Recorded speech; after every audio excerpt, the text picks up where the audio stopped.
Chandrababu Naidu appoint చేసినామే కదా, ఆయన చెప్తే ఏపీపీఎస్సీ చైర్పర్సన్ ఎందుకు వినదు? ఏపీపీఎస్సీ ఇప్పుడు ఏం చెప్తోందంటే, ఈ నోటిఫికేషన్లో రోస్టర్ పాయింట్ల ప్రస్తావన ఎక్కడా లేదు అని. చంద్రబాబు తానొకటి తలిస్తే ఏపీపీఎస్సీ మరొకటి తలిచింది. కూటమి ప్రభుత్వం ఇప్పుడు ఇరుకున పడింది. గ్రూప్ 2 పరీక్షలు తొందరగా నిర్వహించి 899 ఉద్యోగాలు కల్పించాలని చెప్పి అనుకుంటే అది ఇప్పుడు వేరే రూపం తీసుకుంది. రాష్ట్రంలో ఇవాళ అంటే ఆదివారం నాడు జరిగే గ్రూప్ 2 ప్రధాన పరీక్షని వాయిదా వేయాలి అని చెప్పి కూటమి ప్రభుత్వం సూచించినా కూడా ఆంధ్రప్రదేశ్ పబ్లిక్ సర్వీస్ కమిషన్ మాత్రం యథావిధిగా పరీక్ష నిర్వహించడానికి రెడీ అయిపోయింది. అభ్యర్థుల నుంచి వస్తున్న కొన్ని అభ్యంతరాలను దృష్టిలో పెట్టుకొని 23వ తేదీ పరీక్షని వాయిదా వేయించాలి అని చెప్పి మంత్రి లోకేష్, ఆ తర్వాత సీఎం చంద్రబాబు నాయుడు కూడా ప్రయత్నించారు. అయితే రకరకాల పరిణామాల మధ్య ప్రభుత్వ ఆలోచనకు విరుద్ధంగా ఏపీపీఎస్సీ పరీక్షని ఇప్పుడు నిర్వహిస్తోంది. దీని మీద గ్రూప్ 2 అభ్యర్థుల్లో ఒక వర్గం భగ్గుమంటోంది. ఇదంతా ప్రభుత్వం ఆడుతున్న నాటకం అని కొంతమంది ఆరోపణలు కూడా చేశారు. ప్రభుత్వం కావాలి అనుకుంటే ఏపీపీఎస్సీకి చెప్పి పోస్ట్ పోన్ చేయించలేదా అని మరికొంతమంది ప్రశ్నిస్తున్నారు.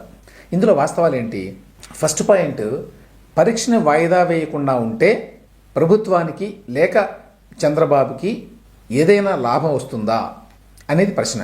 తర్వాత ఏపీపీఎస్సీ ద్వారా పరీక్షల నిర్వహణ గురించి చాలామందికి అవగాహన లేదు అని చెప్పి అర్థమవుతోంది. మరికొంతమందికి బహుశా తెలిసినా కూడా రాజకీయ దురుద్దేశాలతోటి కావాలనే దుష్ప్రచారం చేస్తున్నారు అని భావించాలి. గ్రూప్ పరీక్షలు నిర్వహించాలన్న నిర్ణయం ప్రభుత్వం తీసుకుంటుంది, కానీ పరీక్షలను నిర్వహించే బాధ్యత రాజ్యాంగపరంగా పబ్లిక్ సర్వీస్ కమిషన్ నిర్వహిస్తుంది. ఇందులో సాధారణంగా ప్రభుత్వ జోక్యం ఉండదు. ఈ నేపథ్యంలోనే గ్రూప్ 2 ఇష్యూ నా దృష్టికి వచ్చింది. న్యాయ నిపుణులతో సంప్రదించి పరిశీలిస్తామని చెప్పి నారా లోకేష్ ఒక ట్వీట్ చేశాడు. పోస్ట్ పోన్ చేస్తున్నాం అని ఆయన ప్రకటించలా, ఎందుకంటే ప్రభుత్వానికి ఆ అధికారం లేదు కాబట్టి. తర్వాత సీఎం చంద్రబాబు కూడా నిన్న టెలికాన్ఫరెన్స్లో అభ్యర్థుల కోరిక మేరకి వాయిదా వేయడమే ఉత్తమం అని అభిప్రాయపడ్డాడు. ఈ మేరకి ప్రభుత్వం నుంచి సలహాపూర్వకంగా ఏపీపీఎస్సీకి లేఖ కూడా రాయించారు. ఎందుకంటే ఏపీపీఎస్సీని ఆదేశించేటువంటి అధికారం ప్రభుత్వానికి ఉండదు. ఈ నేపథ్యంలో వాయిదా ఖాయమని చెప్పి అందరూ అనుకున్నారు. కానీ ఆశ్చర్యకరంగా ఏపీపీఎస్సీ చైర్పర్సన్ అనురాధ నిర్ణయం వేరుగా ఉంది. పరీక్ష యథావిధిగా ఆదివారం జరుగుతుంది అని చెప్పి ఏపీపీఎస్సీ శనివారం రాత్రి ప్రకటించింది. దీంతో చంద్రబాబు ప్రభుత్వం మీద విమర్శల జడివాన మొదలైంది. ఇందులో కొన్ని జెన్యూన్ అయితే, మరికొన్ని పొలిటికల్లీ మోటివేటెడ్ అనుకోండి. చంద్రబాబు నాయుడు అపాయింట్ చేసినామే కదా, ఆయన చెప్తే ఏపీపీఎస్సీ చైర్పర్సన్ ఎందుకు వినదు అనేది ఎక్కువ మంది అడిగే ప్రశ్న.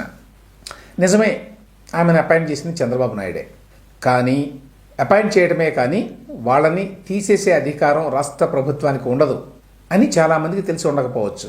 ఎందుకంటే ఏపీపీఎస్సీ అనేది కాన్స్టిట్యూషనల్ బాడీ. నియమించేది రాష్ట్ర ప్రభుత్వం, తీసేసేది మాత్రం గవర్నర్, రాష్ట్రపతి. కానీ సాధారణంగా అయితే ఏ ప్రభుత్వం అపాయింట్ చేస్తే వాళ్ళ మాటని ఏపీపీఎస్సీ చైర్మన్ కాదనడం చాలా అరుదు అన్న మాట కూడా వాస్తవం. ఇక్కడ లోపల ఏం జరిగింది అనేది పూర్తిగా ఇంకా బయటికి రాలా. వాయిదా వేయటానికి ఏపీపీఎస్సీకి బలమైన కారణాలు ఉన్నాయేమో తెలియదు. పరీక్ష రాసే అభ్యర్థులు డిగ్రీ పూర్తి చేసిన వాళ్ళు కాబట్టి వాయిదా వేస్తే అది ఎమ్మెల్సీ ఎన్నికల కోడ్ ఉల్లంఘన కిందకు వస్తుంది అని చెప్పి ఏపీపీఎస్సీ శనివారం సాయంత్రం ప్రభుత్వానికి లేఖ రాసింది.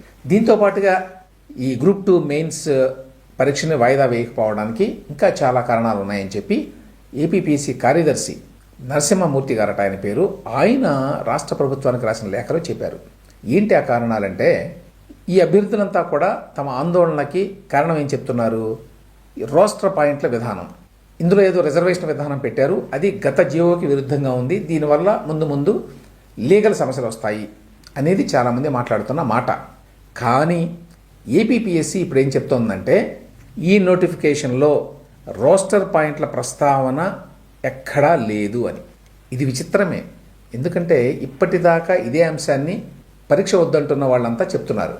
ఏపీపీఎస్సీ కార్యదర్శి చెప్పినటువంటి మరొక ఇంపార్టెంట్ పాయింట్ ఏంటంటే, హైకోర్టులో దీని మీద కేసు వేశారు.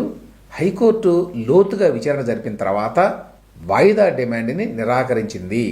ఇందులో నిజంగా ఏదైనా కాజు ఉంటే హైకోర్టు ఇట్లా నిరాకరించి ఉండేది కాదు అనేది పాయింట్. అట్లాగే మెయిన్స్ ఎగ్జామినేషన్ ఆపేస్తే చాలామంది అభ్యర్థులకి పూడ్చుకోలేని నష్టం జరుగుతుంది అని చెప్పి హైకోర్టు అభిప్రాయపడింది.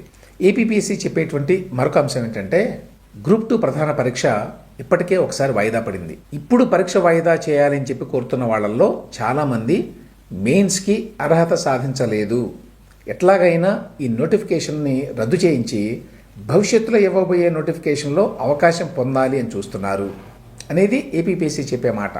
దాంతోపాటుగా ఈ ట్రైనింగ్ ఇన్స్టిట్యూట్స్ కూడా తమ స్వప్రయోజనాల కోసం ఈ నిరసనలో భాగమవుతున్నాయి అనేది ఏపీపీఎస్సీ వెర్షన్. వీటన్నిటినీ బట్టి గ్రూప్ 2 పరీక్షను వాయిదా వేయటానికి ఎందుకు నిరాకరించిందో కొంతవరకు అర్థం చేసుకోవచ్చు.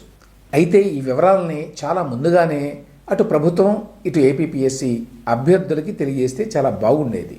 కానీ ఈ అంశంలో చివరి వరకు అయోమయం కొనసాగింది. పూర్తి వాస్తవాలు తెలియకపోవడం చేత ఎవరికి తోచినట్టు వాళ్ళు పరీక్షల రద్దు మీద మాట్లాడారు.